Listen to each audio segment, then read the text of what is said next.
Edith never asked for a perfect life. She only wished her parents were together again, a wish she kept buried deep in her heart. But the day she found the mirror in the attic, she learned that fixing the past can break something even more precious. What would you give for a perfect world? For Edith, the answer would cost her more than she could ever imagine.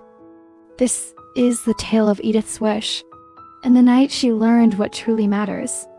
Sunlight, pale and thin, would often slice through the windows of the small cottage where Edith lived with her mother and her little brother, Rowan. Mornings were filled with the scent of baking bread and the sound of Rowan's cheerful laughter as he chased butterflies in their small garden.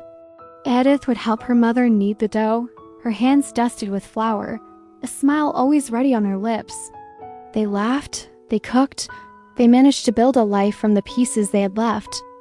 But every evening when they gathered for dinner, there was an unspoken sadness that lingered in the air. An empty chair at the table, a space that once held her father. He had left years ago, a departure that cracked the foundation of their family and left a quiet ache in its place. Edith tried to be the strong one. She would tell herself, someday, everything will be perfect again. He'll come back, and we'll be whole. She repeated it like a mantra, a hopeful prayer whispered into the quiet of the night. But inside, her heart knew the truth. It remained as cracked and fractured as an old teacup, carefully pieced back together, but never quite the same. The wish for a complete family was a heavy stone she carried, a secret longing that colored every happy moment with a tinge of what was missing. One particularly gloomy afternoon, the rain hammered against the roof, trapping them indoors. Bored and restless, Edith decided to explore the one place she rarely ventured, the attic. She pulled down the rickety ladder and climbed into the dusty, forgotten space. The air was thick with the smell of old wood and forgotten memories. Sunlight struggled through a single, grimy window, illuminating dancing dust motes. Behind stacks of old trunks and cobweb-draped furniture, something caught her eye. It was a tall, ornate mirror, its silver frame intricately carved with swirling, unfamiliar symbols that seemed to move in the dim light. It was beautiful and eerie all at once. Drawn by an unexplainable pull, she stepped closer. As her reflection came into view, the glass rippled, not like solid glass, but like the surface of a still pond disturbed by a single drop of rain. A whisper, soft as silk and cold as ice, drifted from within the mirror, seeming to echo not in the attic, but directly inside her mind. It said, "Show me the life your heart desires." A shiver ran down Edith's spine, a mix of fear and an intoxicating flicker of hope. She hesitated for only a moment before her deepest wish surfaced, raw and powerful. The mirror shimmered, the silver runes on its frame glowing with a soft, ethereal light. The reflection of the dusty attic dissolved, replaced by a vision so beautiful it stole her breath. It was her home, but better, warmer. The fireplace crackled merrily, casting a golden glow over the room. And there, standing together by the hearth, were her mother and father. They were smiling, their hands intertwined, their laughter filling the space with a joy she had only dreamed of. Everything looked perfect, whole and healed. A profound ache of longing seized Edith's heart. This was it. This was the life she had yearned for. Without a second thought, she reached out a trembling hand and touched the rippling surface. The glass felt like cool water, parting for her as she stepped through. The world on the other side welcomed her with open arms.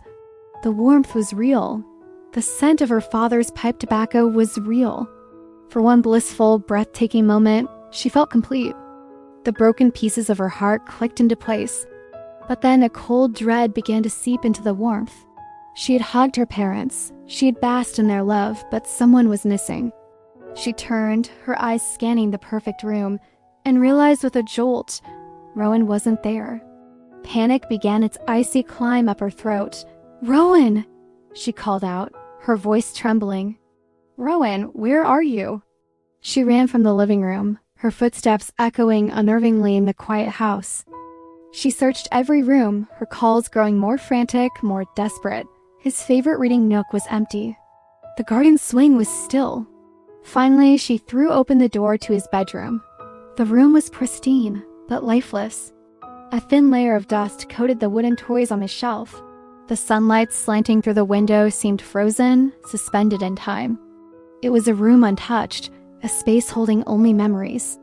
Her mere parents followed her, their expressions gentle but sorrowful.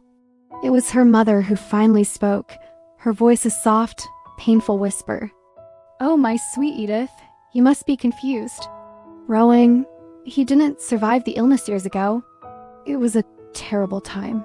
Edith froze, the words hitting her like a physical blow. No, that wasn't right. In her real world, Rowan had been sick, yes, but he had recovered. He was alive. He was vibrant and full of mischief. In this perfect world, this world where her parents were together, her little brother was gone. The happiness she felt just moments ago curdled into horror. Her joy had come at his cost. A soft, sinister hiss echoed from behind her, the voice of the mirror itself. Every wish demands a price. The beautiful, warm light of the mirror world began to flicker, the colors turning sickly and distorted. The walls seemed to bend and warp, and the air grew heavy, pressing in on her. The mirror's voice slithered into her mind again, no longer a gentle whisper, but a demanding, possessive hiss. "Stay," it urged. "Stay here, where there is no sadness, no loss. Your parents are together. This is the life you wanted." It began to pull her deeper into the illusion, a powerful, unseen force trying to anchor her to this false reality. But Edith saw the truth now, clear as shattered glass. This wasn't perfection. This was a nightmare dressed as a dream. It was loss disguised as beauty.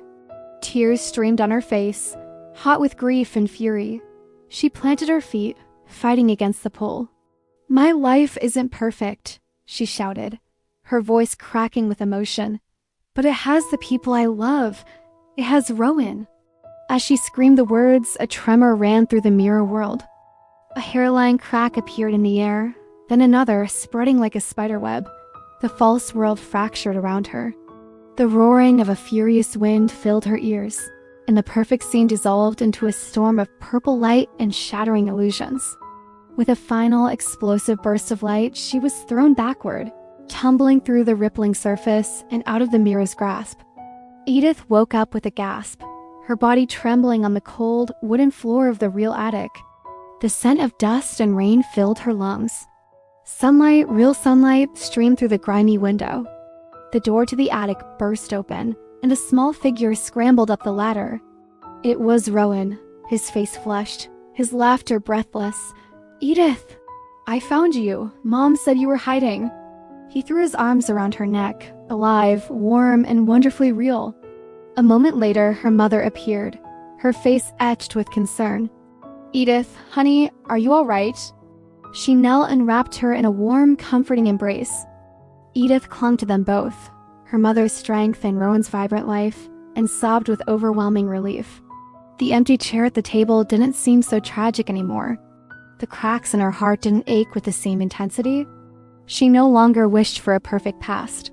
She cherished the messy, imperfect, beautiful life she already had. In that dusty attic, holding her family tight, she finally understood a truth more powerful than any magic.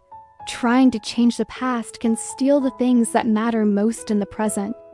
And no dream, no matter how beautiful, is ever worth losing the people we truly love. If this story touched your heart tonight, remember, some truths are there to protect us, more than any wish ever could. Like and subscribe to Midnight Athena, where every night reveals another truth. Good night, dreamer.